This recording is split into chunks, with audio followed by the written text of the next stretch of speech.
so important to be in the right environment so you can prosper and become the best version of yourself. Every time I've let you in, you've let me down. Today's guests are from Life Fitness, an American fitness equipment company that specializes in the production and distribution of equipment such as the stationary bike and treadmills. They developed the industry's first electronic stationary bike.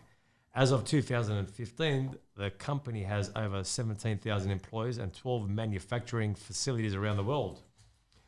In 1997, they acquired Hammer Strength, and in 2016, they acquired Cybex International. Today, I've got Derek, who is the Commercial Sales Manager for New South Wales, and Aaron, who is the Commercial Accounts and National Digital Manager of New South Wales. Guys, thanks for joining me. It's been over 20 years, Derek, with you. Mm-hmm. And Aaron, it's been about 15 years. Good to be here.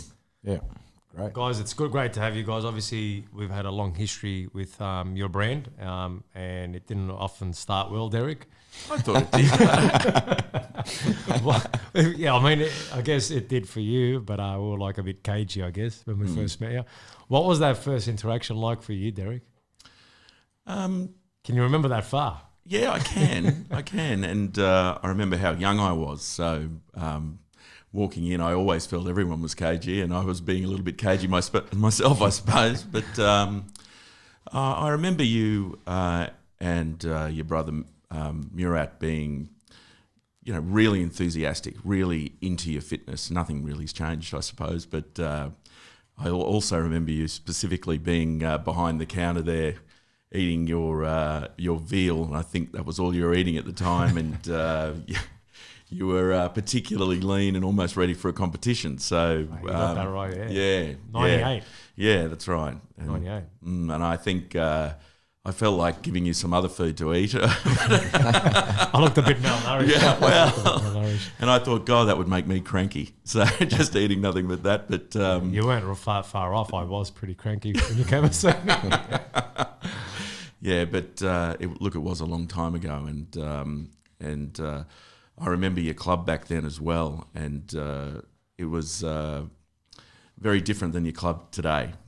Put it that way, and but I also remember how clean it was and how organised it was, and it was really obvious how much passion that you actually had for working out yourself, but also making sure everyone else that was was a member of your gym was right into it as well, and it was a real enthusiast club. So it was all fairly fit men there.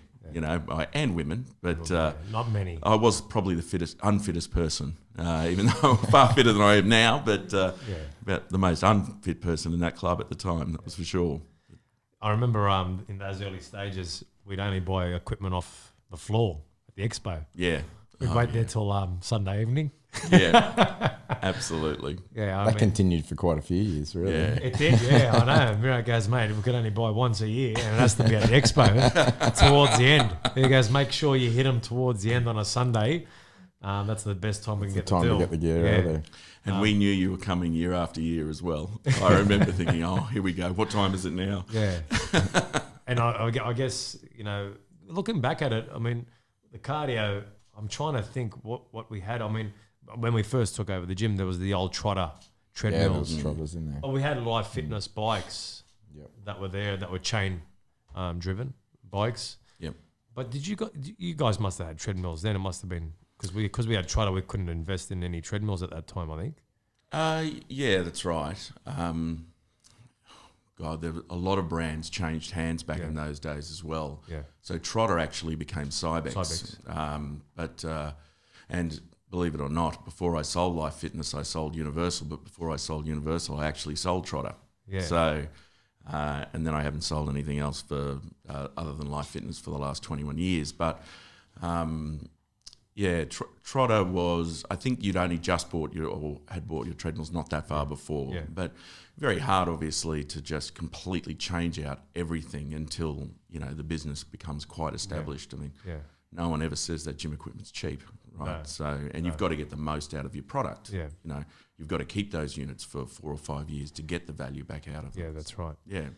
But back then, when we started, I remember we were in Ursha and I was talking to Paul, and you go back to Universal. how many years have you been with it? It's the McQuillan family, right? I got that right. McClure. Okay, you said it better than me. But how long were you with them before they acquired Life Fitness? I suppose it was about 2.5 years. Yeah. And then I was in it a year prior to that as well from Queensland. So I started in Queensland, and then I've always done the same thing pretty much. So I haven't had another job in my life. Wow. So at least a year it was in Queensland, then 2.5 years with Universal, and then we're lucky enough to get the Life Fitness agency. Yeah. How was Paul in his early days? Not much different. Not much different. No. Skinnier. Yeah. More hair. More hair. Yeah. Very competitive. Is he competitive? Very. He's very competitive. Very, very. Doesn't accept losing very well at all. Yeah. So, but that's all right. That's great to have as a CEO of the business. Yeah. And he's always been in the same position as well, really. He's Yeah. always been the boss, Yeah. you know. And look, he has a great mind that, and all the sales guys go back to him constantly and talk through, you know, particular scenarios and challenges that we've got when we're dealing with customers and trying to find the deal we need to be able to get the approval, and over the line. So he's brilliant in that way. Yeah. And one thing that you probably should add with the McClure family is just the length of time that the staff tend to stay there. So obviously you mentioned Derek, who's been there 20 plus years, and I've been there 15 years. But you look across the board. I mean, when we had our 20-year Life Fitness anniversary last year, the year before. No, the year before. Year before. Yeah. And they had prizes for everyone, or awards for everyone that had been there for essentially 20 years. There were quite a few staff. Yeah.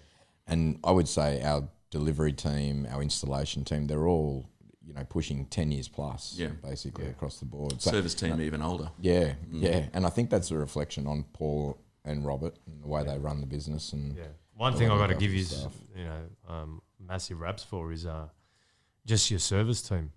Like when we pick things and do things, we really look at the service of the companies that we're looking to deal with. And you guys have probably by far been the best. Doesn't mean you can bloody hit me up on the next deal. Fucking make sure you don't do that. Otherwise Murat will kill me.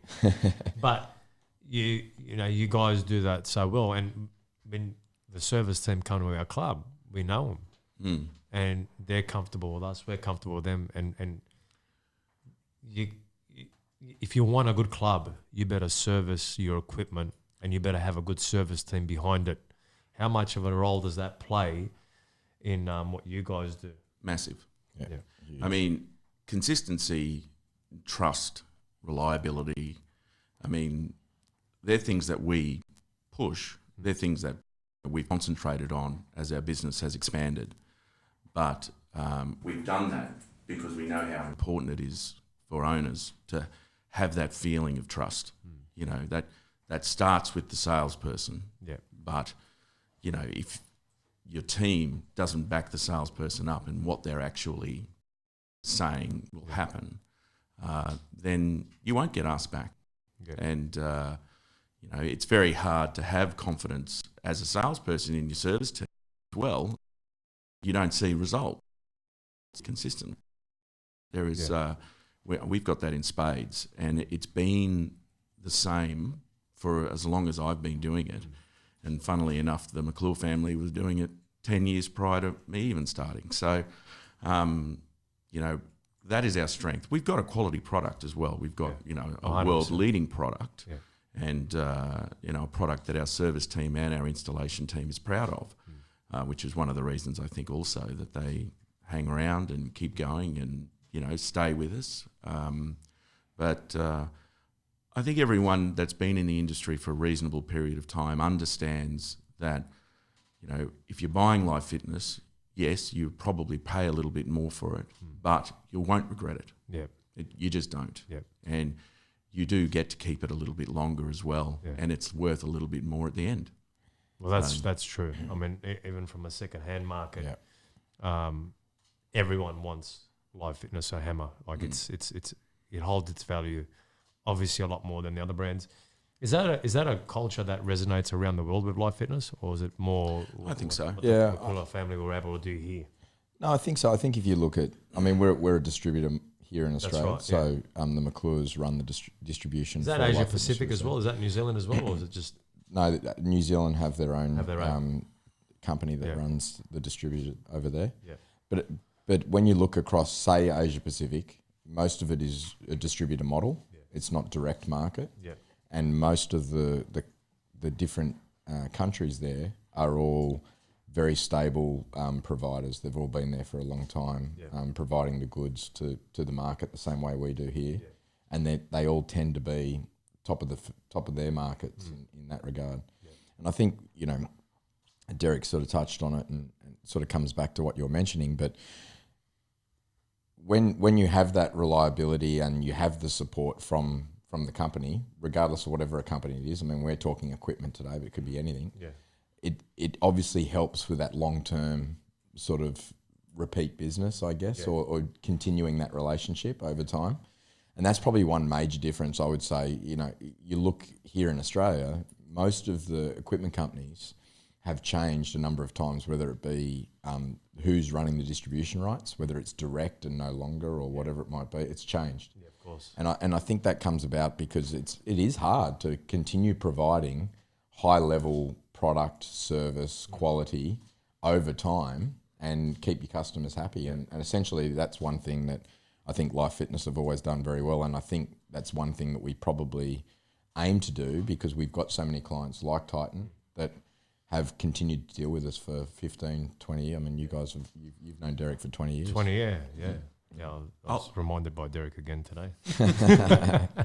Ultimately, I believe you end up, if you consider that fitness centres change out their equipment fairly regularly, probably every 5 years you'll find, could even be more than that, but every 5 years there's a significant investment.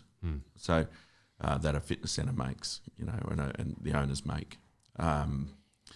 Now, if for one reason or another you might not win a deal and they go elsewhere, if you're still around, you're still coming back, you're still making contact, and it may have been the reason that you didn't make that original sale was for price, first time, but then that particular fitness centre gets a bigger membership, makes a bigger profit, then next time maybe they can buy what they really wanted the first time. Yeah. And if you're still there and you're still going back and you still have a relationship and you didn't get too upset, you didn't throw your lollies out. Yeah, exactly. Then, you massively increase your chances in getting the business next time. And I think, we have this opinion at Life Fitness. Wait a second, is there someone that's had a tantrum that is a banned for life? No. No one's on the ban list. At Titan, we do ban people. Yeah. Bad members. No, I mean, you run into all sorts of scenarios. There's no doubt about that. Well, let's talk about one of the scenarios. Coogee. Yep. We weren't ready, and the trucks appear outside. Yep. I said to Miran, mate, the trucks are outside. What are we going to do? He said, he just went silent. He went silent on me. I said, bro, they're outside, mate. I think you came down. Did you come I down? did, yeah. Aaron came down, and then Murat's like Stone Cold Steve Austin. Yeah. And He was. What did he say to you? What did he say exactly? Well, I guess some background on that. I mean, so when I joined the team in 2004, Derek sort of decided which of his clients I was going to initially start talking with. Yeah. You guys were high on the list. Most of the difficult of a handover. ones. Yeah, most of the difficult ones. And I do remember meeting you guys early on, and it was it was a little bit it was a little bit tough to sort of, because you guys were very business minded and you had a vision for what you wanted the club to be and all that sort of thing. And obviously you took over the club at Coogee from Paul Graham. Yeah. And that gym was like something like going back in time, really. I mean, it was, there were pool tables obviously in there on some levels. It was horrendous. And it was so old. Yeah. So it was a big ask for what you guys were doing in terms of taking it over and redoing it and all that sort of thing. And I remember we were planning for quite some time with Coogee, moving gear from different sites and bringing in the new equipment. And when the new equipment arrived, which we'd planned for some time, you guys just rang and said, actually, I think my delivery manager rang first, and he said, Who's Star? Actually, Pete on site. Pete, Pete was good. he Pete was always site. on our side. Yeah, that's right. Yeah, and he just said, the guys aren't taking the gear. And I said, what do you mean? Yeah, well, the trucks are here, they're ready to unload, and then they're just not ready to bring it inside. I said, surely we can just bring it in somewhere. And they said, nah, we don't want it. So I You've got to have a floor. Yeah, you got a floor, yeah. So I rocked up and saw yourself and Danny and Murat. And Murat was, I guess, the guy to represent the team. Yeah. So he came up and had a chat to me. It wasn't much of a chat, really. I just said, mate, we've got to get this stuff off the trucks. You know, we're using transport providers. They brought the stuff up from Melbourne. And he goes, nah, and none of that leaves the truck. Leave it on the truck, basically. Yeah. None of it comes off. I'm like, mate, what am I going to do with these trucks? Did he ring you after that? Oh, yeah, don't worry. There was plenty of phone calls going on. Absolutely. So, I mean, look, we managed to obviously work around it. You know, we put the gear in storage for that brief period until you were ready to go. We shuffled our installation time list. I mean, we worked, and it worked for both parties. You know, it cost us a fortune. Cost us a fortune. It did cost us. Lucky we bought some more cardio after that, eh? Lucky we kept buying some That's stuff. That's right. Yeah. Well, I think that's another example of what's important. Yeah. You know, and sometimes you've got to invest, you know, in your relationship. Not just invest in product and invest in service and that type of thing. You have to make that call to, well, you know, it's obviously not worth falling out and having a big issue here. And we concentrate on that as well. Yeah. You know, we really think, wow, long-term stuff, we're going to have to, and this is going to be a great club. We want to remain in business with these guys. It was funny, going back to your point, I'll tell you what the hardest part of that was, you know, we had workers working day and night. It got to a point where after the first month, the renovations were on schedule, and then you can't work past 5 o'clock, but we'll work until 11 o'clock every night, and we had workers, and then they came in and they said, mate, you just can't work past 5, and they just halved the workload, and I remember the pressure. I'm going, fuck, how are we going to do? Finish this, and this is supposed to come in. I'm looking at Mira and I'm telling him, and he goes, don't worry about it. It was like, and I'm probably more of the stressor in the group. And I was like, mate, I can't talk to these guys, you know. And then, you know, Mira goes, I'll talk to him, but he wasn't talking to no one anyway. Do you know what I mean? Until it came to that point. And I think going back and forth, what was Paul like? Well, Paul rang me and said, mate, you got to get out there. Yeah. Because I think initially they went through to Melbourne. Yeah. And when I explained to Paul what the scenario was, there was a few choice words down the phone. We'll have to remind him of that. Yeah, so that's can right. you tell us the exact words? Because, you know, like you can look in hindsight now and it's funny, right? Like not funny in a bad, like in a way where it all worked out for everyone. Yeah. But no one realizes the pressure on both sides. Oh, sure. Definitely. And like, you know, like no one knows what you guys go through and no one knows what on the other side, because someone could just go, look, guys, we've got to be on another job. We can't renovate that area. And coordinating that is super, super hard. Yeah. It's not easy. Yeah. In that scenario, I remember it all happening as well. And it's not the first time it's happened to us either. So we know how to deal with things. And it's happened since. Yeah, absolutely. Yeah. And you take one particular road and you realise, well, that wasn't probably the best way to handle that. So you make sure you don't do that again, you know. Because ultimately, you know, all this will pass. All that sort of stuff will pass. You will get there. You're trying your best to get things open. We're trying our best to get it in there for you and make it happen. And everyone wants to walk away with a great club at the end of the day. So everyone just has to stay on path, until that actually is completed. And it might cost a bit more, but at the end of the day, that's a small consideration. And that's the path that I'd say Life Fitness always takes in those sort of scenarios now. We just worked out it's just not worth getting massively worked up about it because, you know, I mean, God, that was over 10 years ago now. So it was. It's all over. And you know, obviously there's a lot, like we've worked with so many clubs now, that there's a lot that goes on in terms of setting a club up, and we understand that. So I mean, our goal is effectively, I guess, to make your life a bit easier when it comes to the equipment side of things, and that includes the delivery and installation and all those sort of things. There's our new treadmills. New treadies coming up on the screen. There's Wimbledon. At Wimbledon. Tell us, Aaron, obviously you know a bit more about this. Yeah, I think Life Fitness the treadmills, UK, Harry. they're the new ones there. They're the new ones. Yeah. Life Fitness UK set up a bit of a pop-up type gym on the grounds at Wimbledon for the tennis players to warm up in. So we're actually bringing one of the treadmills that Roger Federer ran on to Titan Coogee. That'll be one of the ones. Oh, really? I'm only kidding. That'd be good if we could. I know there's a lot of. It's not signed. No. You know what Murat's like? He checks all the frames, scratches. Yeah, that's right. Yeah, weld spray. He'd send it back. But yeah, so I mean, obviously we've done a lot with a lot of different sporting organisations and things like that. So, I mean, the industry changes a lot. I mean, you see it with technology, you see it with a lot of the stuff like MyZone and how it's connecting pretty much everyone to absolutely everything, because you want to look at the data and look at why people make certain decisions. What are they influenced by? What's the process with Life Fitness on that? How do you guys look at it and adjusting and changing to those different environments? I would say go to the national digital manager over there. Okay, I know. I have. So I guess there's a couple of things. I mean, the first thing is partnerships. You know, we tend to work. I mean, technology moves so quickly that it's very hard for equipment companies to move at the same speed as Apple or Google or you know, Samsung or whoever it might be.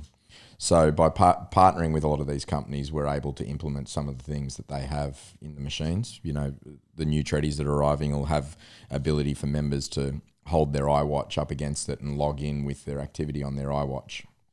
I mean, that's not something we created. Apple created it. We just linked with them to be able to have that run through. You know, we're working with MyZone to try to interact the technologies because they do the best wearable heart rate technology, tracking technology. Why not partner with the best company at that? So, you know, a lot of what we do just is trying to keep pace with, because the technology is moving so quick and people want a seamless experience when they go to whatever it is. But certainly when they do a workout, they want to be able to, you know, a lot of people might want to watch television or listen to music, or I mean, these days now on our machines, you can watch Netflix on the ones that are coming. You can. I've been telling people that. Yeah. I don't think they're going to get off. We're going to need new decks and belts very often. Well, I wanted to reevaluate the warranty costs we included for you guys. they get into a couple of those seasons with, you know, 25 episodes per season and so That's right. They could be there a while. Mm. Yeah. And, you know, I mean, that's about making it convenient for people, as you know. I mean, you guys have spoken about a lot in your podcast about accountability to training and those sort of things. I guess Life Fitness have always looked to make some form of that about the convenience of the product and make it easier for people to actually get through a 30-minute workout on a treadmill or a bike or whatever it might be. You see some brands and they try and do the whole thing themselves and not team up with companies like MyZone.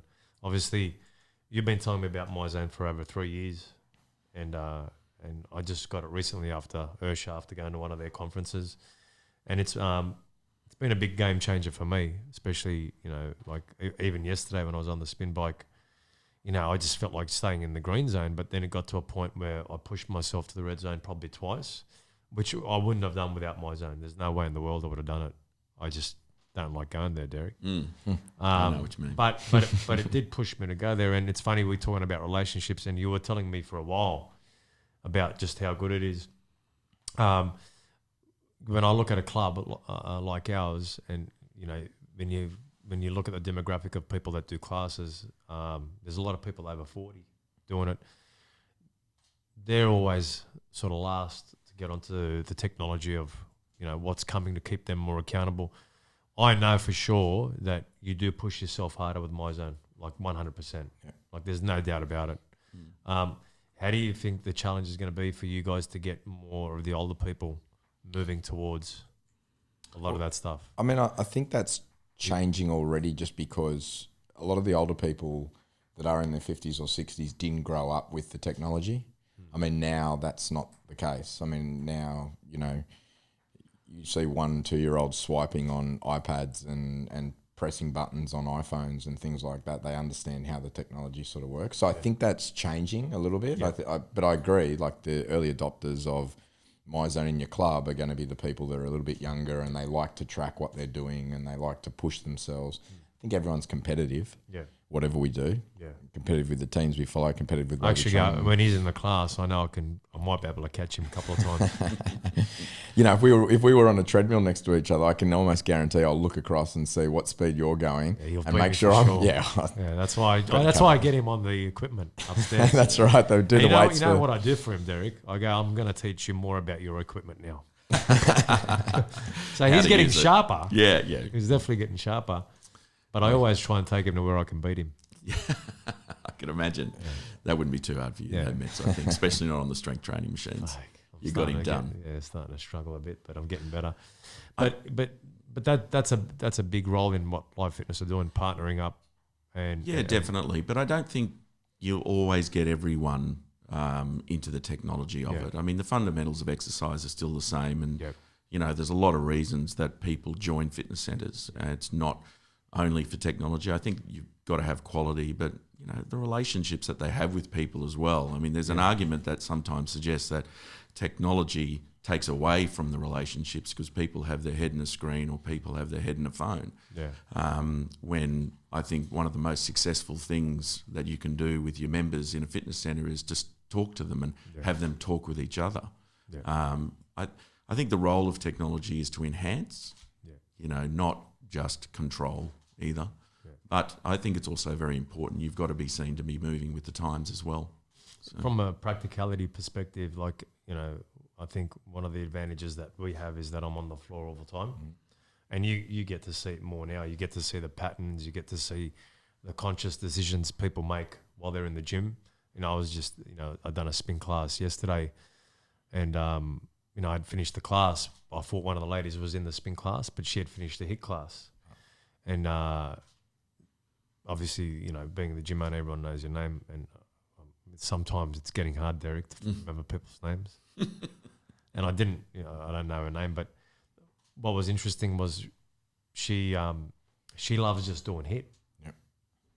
And I'm not a HIIT person. I know you do both HIIT and spin, but my favourite class by far is just spin, right?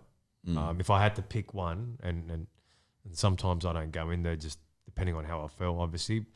But, you know, when I look at the behaviours of individuals, I look at, you know, why do some people just like yoga and they won't go anywhere near some of these classes? Why do people just like spin and they won't go near HIIT?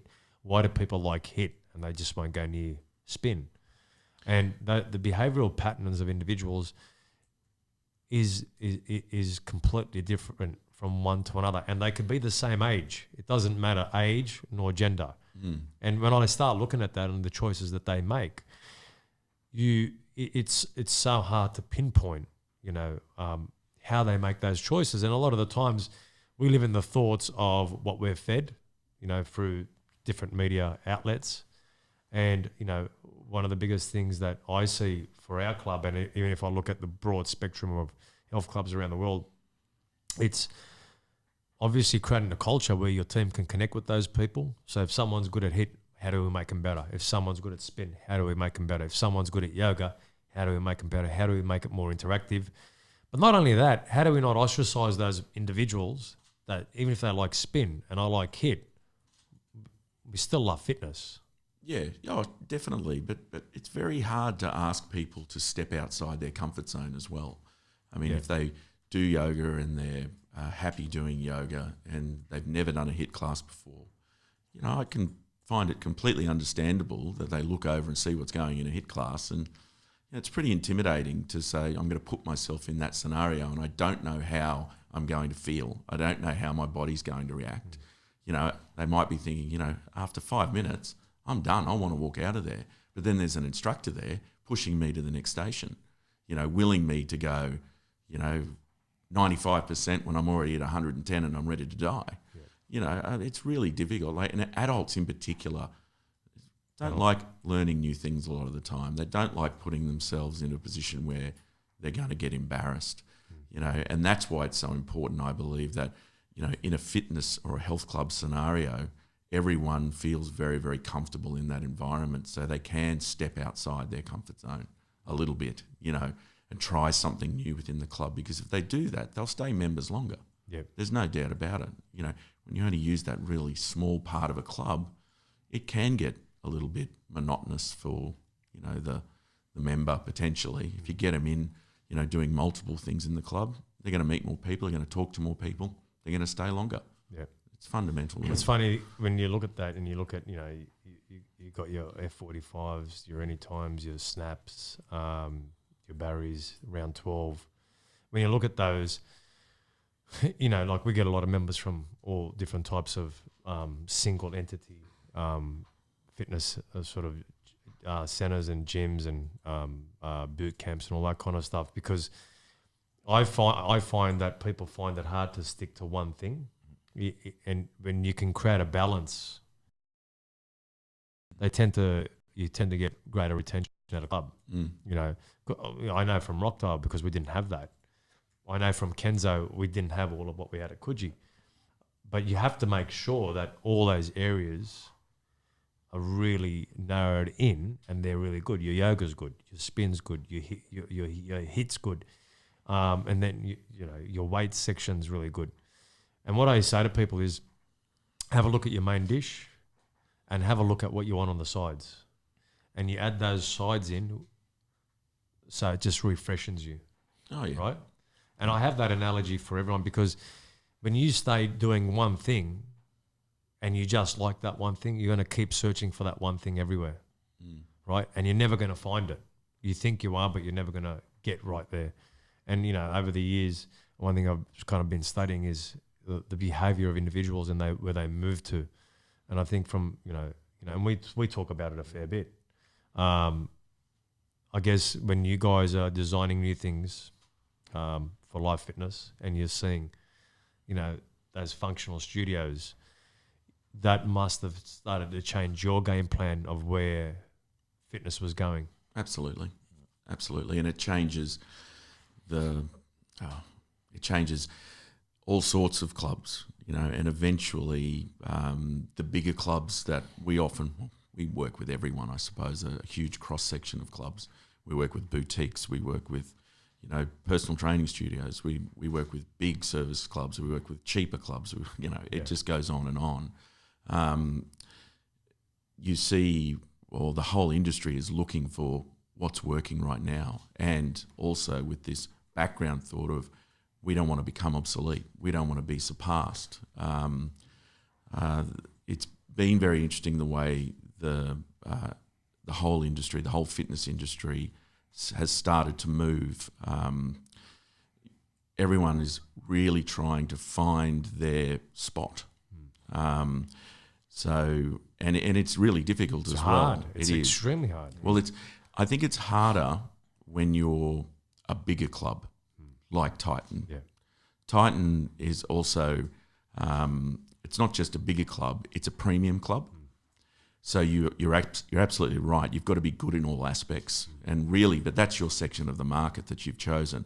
We're going to be premium, which you're not a boutique, but you're as good as a boutique. 100%, and but you're bigger and you offer a lot more.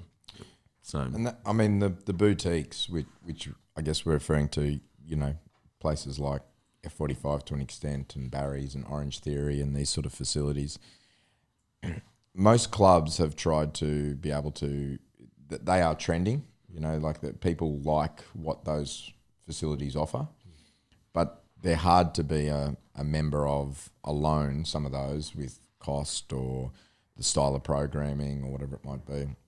And so what Titan have done quite well, and a lot of clubs are trying to do by creating that unique position, is to have a great spin studio. So you're offering as good a spin class as what you might get at Soul Cycle.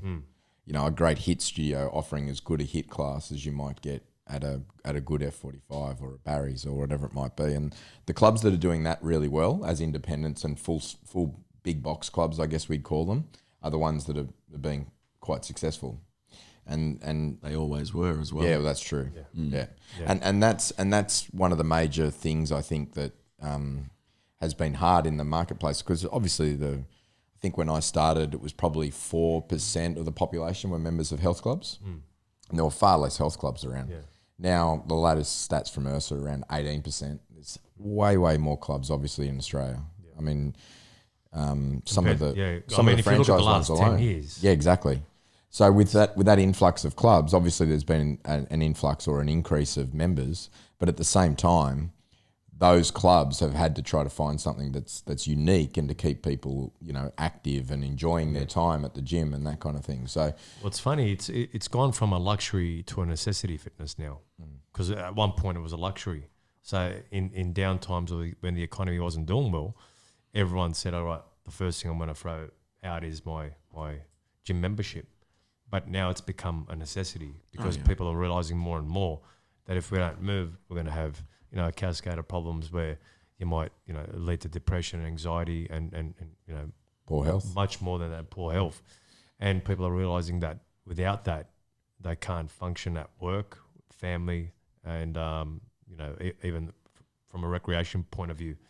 So that's changed a lot. Like back in your day, like back when we started, it was almost a luxury, wasn't it? Yeah, it was. But also the fitness centres have become far more professional now, and they offer a far better service.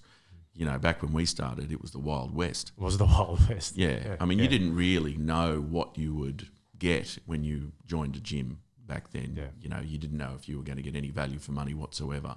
That's just not the case anymore. You literally can't exist in the industry unless you're offering a quality service now.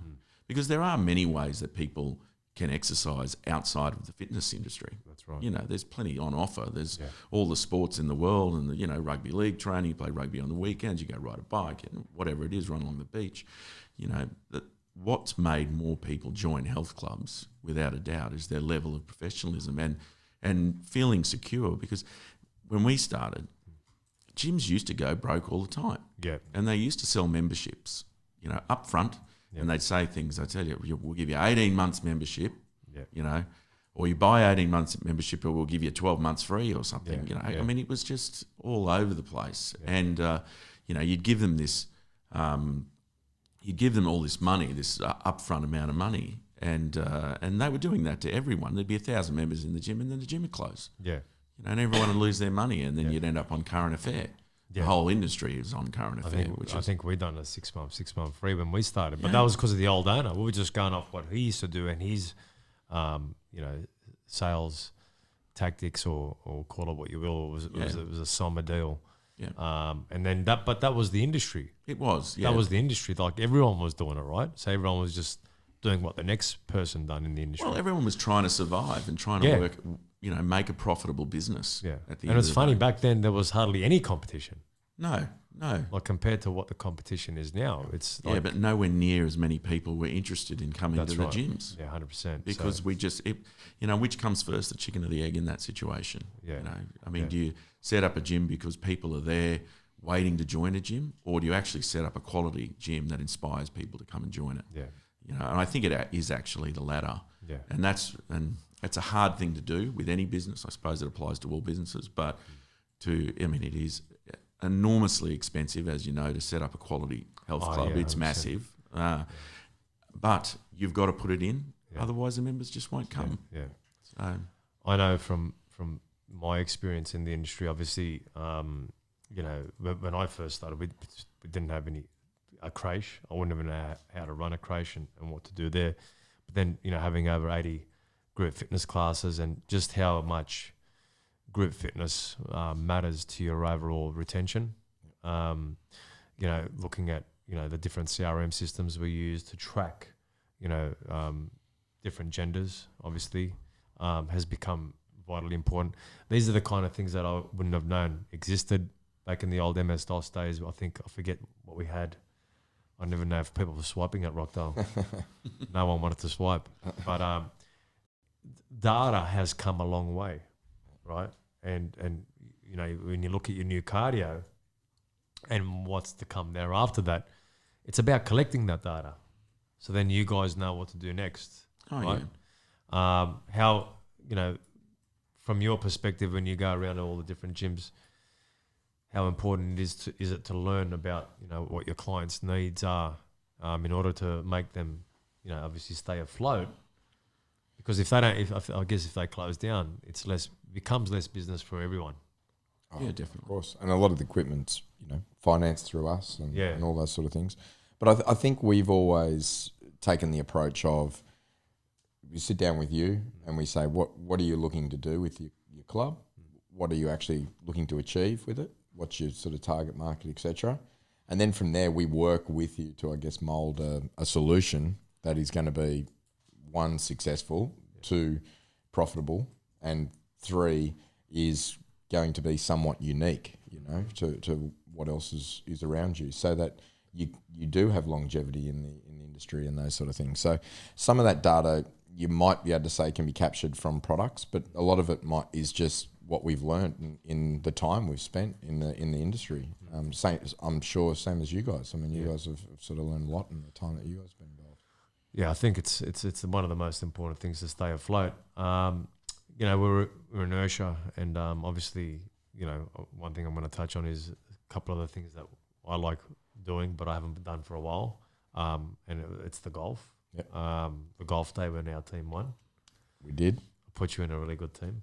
I was Actually, no one very- was happy with the win. They're going, how the hell? I'm going to say that. How the hell? That was rigged, mate.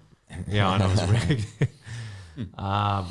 But it's a big part of what you guys do, right? Well, we Entertained you, man. entertained. Yeah. Take yourselves. Well, I guess because we've worked for so long together, I mean, predominantly of the guys there, Derek, Paul, and myself all enjoy golf. So we normally, and horse racing, they're probably 2 of our passions. We have a lot of common interests. there's Yeah, no we've got a doubt about common that. interest. So, Tell me, walk me through that Fiorenta. Fiorente? Or I'm not does going to that- walk you through it. No way. Was it costly? It was costly for Derek. Yes, it was very Yeah, costly for me. Most people that invest in a racehorse say it's very, very costly. Yeah. Unless you get an unbelievable horse, That's of course. it, yeah. And Aaron and the McClures, being Robert and Paul, both all decided to invest in a horse called Fiorente. Yeah. And they're all shareholders, and there was a bunch of other shareholders as Yeah. well. And I was also asked to come in, but it was 2013, and no, it was actually before It's a that. bit It was, earlier yeah, than it was that, 2011 or something, I think it was, when, Well, when the purchase actually occurred. Yeah, 2012, because he qualified for the... Here we go. So he qualified for the Melbourne Cup when we purchased him, Yeah. and he came out here and... I might end up So- in tears here again. So Paul and Robert had some horses with Gay Waterhouse that were under this stayers syndicate. So they'd get horses across from the UK Yep. with the goal of racing them in the Melbourne Cup and the staying races, because our stayers out here aren't quite as good. We tend to produce really good sprinters, not so much over the longer distances. So I said, the next time you have one that is of interest, let me know, and that you're going to invest in, and I might jump in. My wife Megan loves the races as well, and Fiorente was the next one, basically. So he'd already qualified for the Melbourne Cup year before he won, and he came out here, and I remember it because Life Fitness actually had a function at the races on the day, and Paul and I left to go across to watch the race, and Paul was up in the stand, and my wife and I were sort of down the bottom, and he ran second. First start ever in Australia. We'd never seen him before. He'd been in quarantine, and he ran second. Flying home. And we as he just does. thought, this is the most incredible thing that'll ever happen. We were in tears, and this will never be repeated. We went back, and Derek was a shadow of the man he is right now because he was just gutted that he wasn't involved in wow. it. So he was like, you I missed can't out. believe I didn't get Well, involved. and I thought really, because it was so early in the piece, that this is just what happens, obviously, when you invest in a horse. So, but it couldn't. I mean, really. I mean, Aaron had already had shares in other horses in his life, and so did the McClures. But you couldn't actually buy into a horse and get Fiorente as your first horse. I don't think that would be fair for anyone in the racing industry. Yeah. So to be pretty lucky. So then, Yep. you know, the whole purpose then was he ran so well, and the Melbourne Cup's a handicap race. So the whole goal is to try to get the horse in light. Yeah. So the next year, they basically only raced him in certain races where the weight he was going to be given wasn't going to be through the roof. Yeah. And this time we were reasonably confident that he was going to do quite well. The first year we had no idea. He was 50 to 1. he was favourite going into The second year he was favourite going in. Is that when you invested? What? No, I never invested. He didn't invest in You have to Fiorente. stop bringing that up. So we were reasonably confident this year that he was going to be a chance. He's behind the horse in the blue, about to come around the corner here on the screen. Got it playing. Yeah. He's on the outside here, about to get through three in from the outside. So The big black he hit horse. the big black horse. So he actually hit the front quite early. Yeah. It's 400 to go, and he'd pretty much already hit the front. So spoke to the jockey Damien Oliver after the race, and he actually was a bit surprised that he let down so quickly initially at that point. So he went head to head here in a battle down the straight with Red Cato. Red Cadeau, who was a bit of a perennial place getter in the Melbourne Cup, and that was him. So about this point, I was in tears. I think Derek was in tears. We had we actually got a table down there. Yeah. Actually, you'll see there's Barbara McClure, and you can see there's Robert, Wow. and I'm in the background. I pop in. It's a bit on short. point. Can't Yeah, I'm a actually bit see short. him. There I am on the right. I was on the right there. So it was pretty incredible. He's going to let Derek buy in at any moment. Well, we weren't selling. There I am on the right, hugging someone. We weren't selling. We definitely weren't planning on selling him. That's actually that's not me. Once I was there. We weren't going to sell, but then other horses had come up, and Derek got involved in some of those. Yeah. I immediately bought into the next horse that was going to race in the that we hoped might race in the Melbourne Cup, and he did, and he raced in two in a row, but he wasn't quite the horse Fiorente was. His name was Excess Knowledge, and he came 7th and then 15th, I think. Something like that. Yeah. So, but just having a runner in that race Yeah. is pretty incredible, to be honest. It's a very, very difficult thing to achieve. Yeah. You don't actually achieve it as an owner, mind you. It's a very, very difficult thing for the horse and the trainer to the actually trainer, achieve. Yeah. But you quickly jump on It's board. put it amazing, that like, way. you know, when you look at Paul, yourself, and Aaron, you know, he's got a lot in common. That must help the relationship a lot, because you get to share a lot, you know, with the horses, you know, playing golf, and obviously, you know, live fitness and traveling the world. Being around in the industry for over 20 years, you need that though, right? Oh, definitely. I mean, the people that you work with day in, day out are obviously really important. We've been incredibly lucky to not only, you know, have good quality professional people to work with, but good blokes and great women as well in the business. Yeah. We all get along well. There's a very, very good culture. No, that definitely helps the longevity and keeps you motivated, and you know, keeps your passion there, because you know if you're doing well, then they're going to be doing well. And you know, I mean, there's not a lot of other places. If I was to stay in the equipment game as well, there's not a lot of places I could actually go Yeah. either.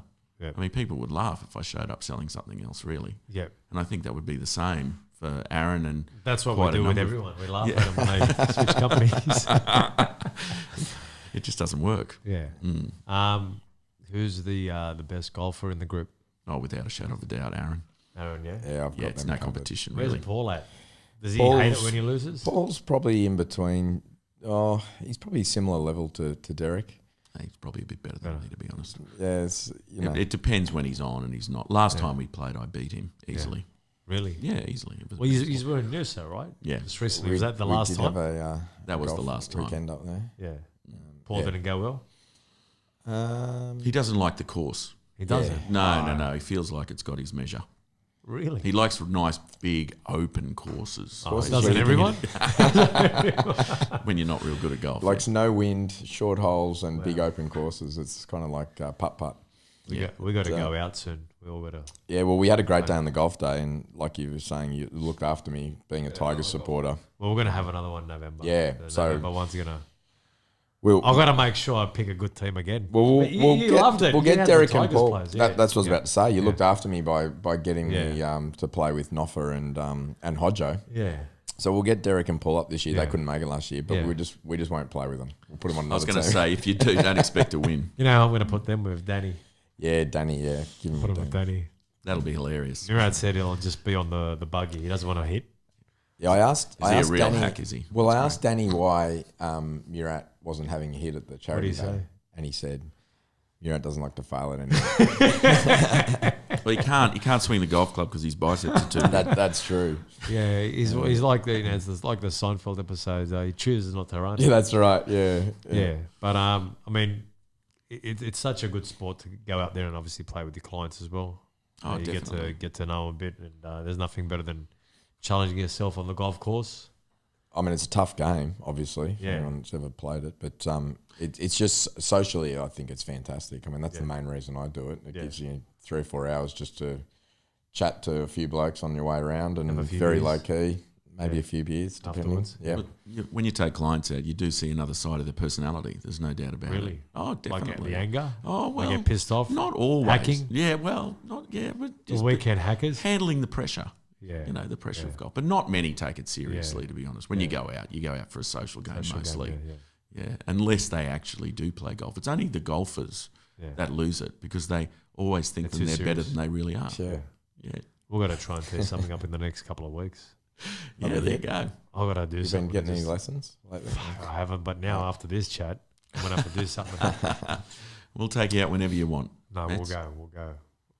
We'll do it on a Friday like this when he Sounds doesn't good. have any duties. Yep.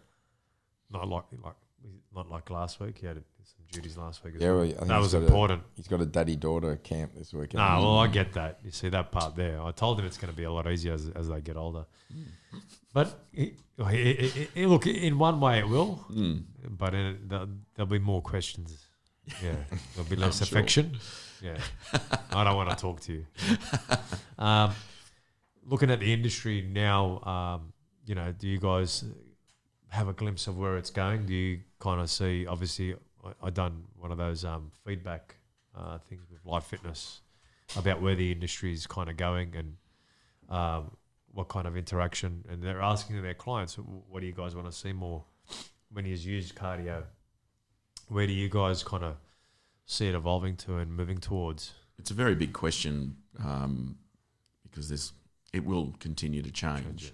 But in a lot of ways as well, the fitness industry repeats itself. Yeah. You know, goes around full circle. goes full circle, comes back around, and then we start releasing things again. Like boutiques to me, right now, like especially the boutiques that are, cardiovascular based or HIIT based. Yeah. It's a circuit. Yeah, it is. That's 100%. It's a circuit, Yeah, it and is. and there was a good period of time, 10 years, that we were saying, oh, you wouldn't do circuit. Yeah. You either strength train Yeah. or you do cardio. Yeah. And you make sure you do both, Yeah. like really well independently, That's and right. you'll get the best results. Yeah. And now we sort of completely cross train, Yeah. and it seems to me that people are getting particularly good results. So Yeah. Yeah. out of it. Yeah. Yeah. Yeah, but I mean, the whole industry, and if you're looking from a business point of view, what sort of businesses will be setting up and, what will continue to expand. I think right now we're seeing an enormous amount of consolidation in our industry. Yeah. You're an independent club owner and you've got a particularly good club and you're a minority in the market now. 100%. There is enormous chains, whether or not they be franchise businesses or owned by large private equity firms, or they're listed on the stock market. Yeah. It's I think consolidation is where things are headed, but that's a good thing too, because that means that there'll be more money available in the industry, which means we'll be able to reinvest more and create quality businesses, and that'll get more people going to gyms without a shadow of a doubt. What do you reckon the growth will be like if it's at, 18% at the moment? I think the last stats What are from they Mercer saying? was 17-18%. Yeah. It'll never stop. Yeah, I mean, it'll it'll just keep continue to growing. grow. Absolutely. And the population's growing, so more people are training Yeah. in some way, shape or form. Yeah. I mean, I think you've seen it, wearables have been like a huge growth marker in the technology Yeah. sector for some time now. And that's sort of continuing, and a lot of that comes about from tracking just general movement, being more mobile. Yeah. So I think those things are going to continue to be a focus point as people are wanting to live, longer and longer and healthy, and healthier. and live well. Because you could live to any age really, but what kind of quality do you want? You start to see a downturn in the not everyone, but you don't want to get to 60 and then leave for another 20, 25 years where you struggle. Oh, look, I think, people are having kids later. People are starting families way later. And, people are still very heavily in debt in their 60s now. Yeah. So you've got to keep going, Yeah. Especially if you're, trying to buy houses around Sydney or whatever, huge mortgages. And, so you're 60-something years old, you still owe $1 million on your house. Yeah.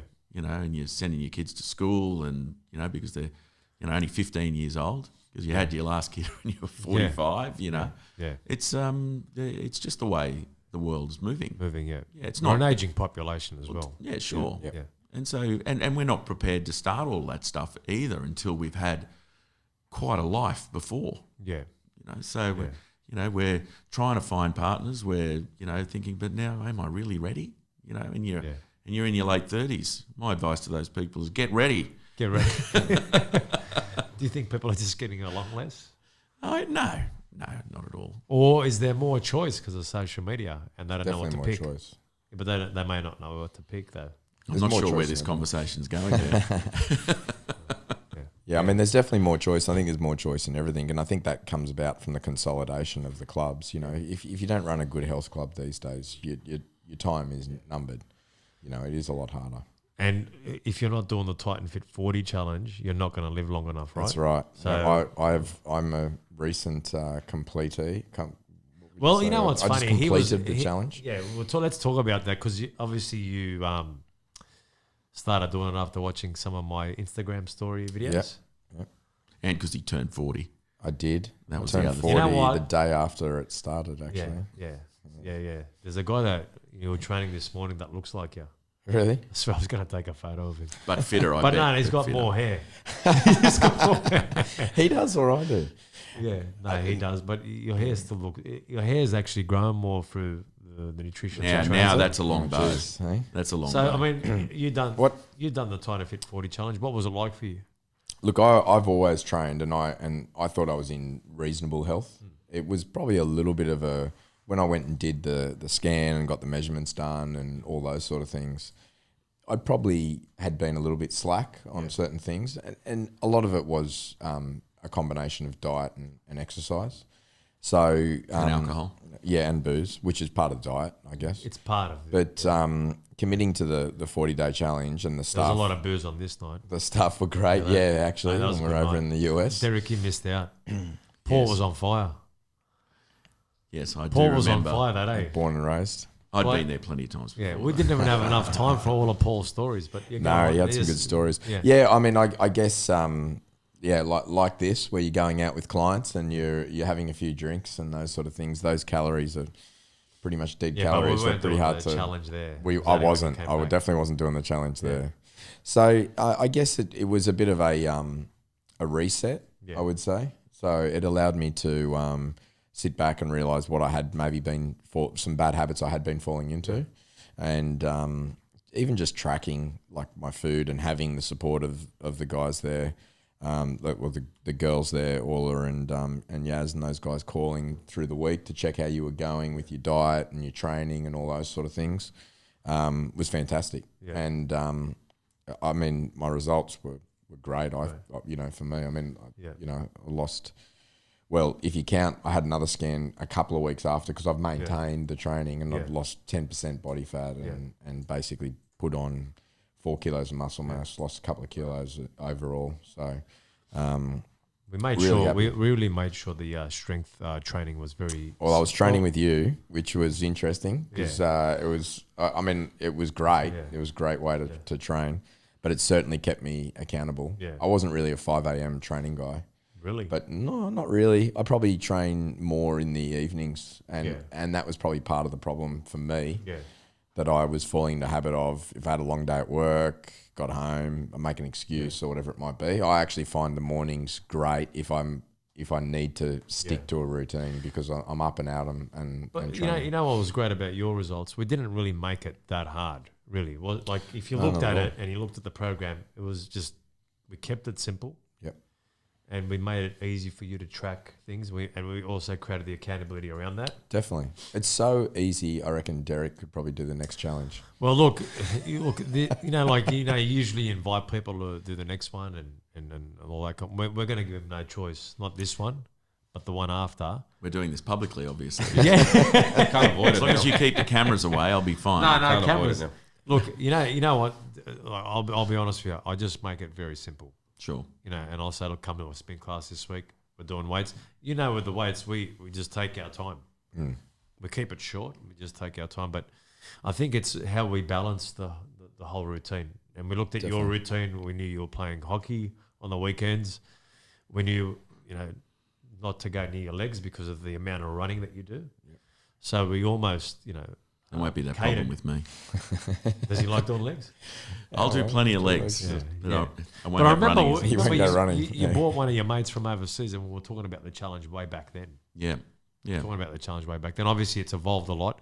One of the biggest things that we wanted to do was, I said, how can I help you guys train by making it simple and giving you back time, Sure. right, and give you results. Yeah. And so, taking all that into account, we kind of looked at what we'd done for years, and what happened was, within the challenge, I kind of moved away running the business, but still training with our philosophies that we learned and gained right throughout our lives, but not implementing that and pushing it towards the individuals that mattered, which were our members. Yeah. And then when we started doing it, mine and Mirat's philosophy was always like, if you're going to train, how can you give yourself more time back so you can do other things in life? And so that's when I started sort of getting back into it and put my name to it. And I said, all right, we're going to get results by, shortening everything up and saying to people, you don't have to spend hours in the gym. And if you do it correctly and you start making a bit better choices, you don't have, I didn't expect everyone to be like, say, Mirat or discipline like that. So I go, okay, how can we work with you? And it wasn't like with Aaron, we kind of knew where he was at and we said, all right, let's just make some better choices. But I knew he was playing hockey and I had this guy that I put through a workout yesterday and he goes, look, Mets, I don't want to get too big. I play golf. So I just let him talk and I put him through the workout and he goes, mate, that was unbelievable. I said, look, you're talking about golf. And I remember you said you play off 8. Anyway, I said that anyway. Yep. I said, and I talked about you. And his whole perception changed because he thought that I was going to make him train in the gym every day doing weights. And the reality was it was only going to be 3 days a week, which covered his whole body. And after the workout, he goes, mate, you've cut it short. You made it simple. And it actually made me feel better. I said, look, if you can simplify a routine and go, this is all you have to do, and you get results, I go, it's going to change your whole perception on training. Sure. And rather than you coming in here going, I got to train for hours to try and get a result. And, obviously, but working, at Rockdale and training and competing, you see me eating veal back then, served its purpose. Sure. And it was those adjustments and changes that we made to the challenge that we learned over 20 years ago. And you talk about, circuit training coming back and evolving 20 years ago. It was that what we brought into the challenge that made the biggest difference. And I tell everyone to keep doing spin, hit, do what you love doing, but add this into your workout. But let's make it short. Let's not make it long. And I think that was the biggest game changer for you. Yeah, definitely. Where we sort of narrowed it down, looked at your lifestyle and made it easier. And it's the same thing we're going to do for Derek. And then we'll go play golf and have a beer. I'm looking forward to it. I think it's interesting that gentleman's perspective that, you know, I play golf. I don't want to get too big. Yeah. To me, look, I used to be a fitness instructor as well, going back even before I started. Yeah.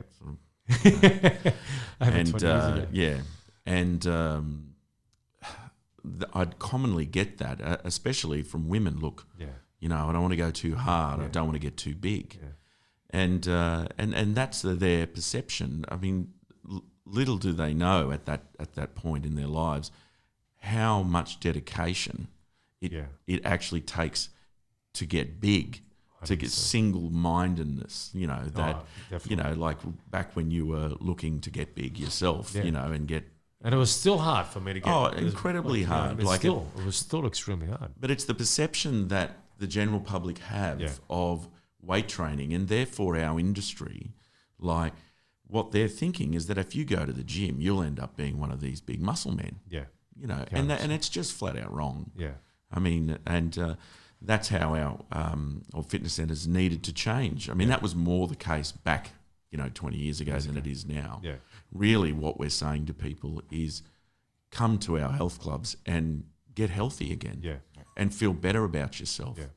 But there is still that mindset. There is. I'm going to walk in there and suddenly I'm going to walk out looking like Arnold Schwarzenegger in a G-string. Like, come on. 100%. It's just not going to happen. Yeah. So, and it's our job is training, changing people's perceptions. And it's funny because people, would ask me, how many hours a week do you train? Thinking, he'd spend 6-8 hours. But it was funny. He'd always say an hour and a half to 2 hours at the most. And they go, what do you mean one session? He goes, no, the whole week. mm. And that's on weights. Yeah. And if you have a look, if you can quantify that in a 168-hour week, it's really nothing. No, sure. You know what I mean? The hardest part's showing up. Yeah. Well, he's been able to do that. But he's done that well. So we're going to hold him to it. Oh, yeah, I can have a crack at that. Give him a crack. I think you'll be amazed. Guys, I just want to...